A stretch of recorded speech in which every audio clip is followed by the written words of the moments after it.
ये जी university road Sargodha में accident हुआ है अभी।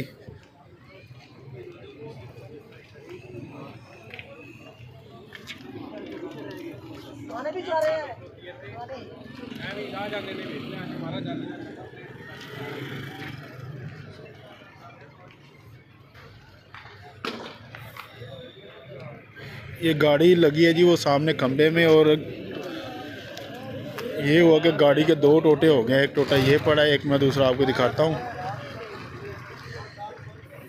एक हिस्सा ये पड़ा है जी, ये दो हिस्से हो गया। 5 बंदे थे जी गाड़ी में, 2 तो कहते हैं कि मौके पर ही हो गया, मर गया। इस खंबे में लगी है जी गाड़ी।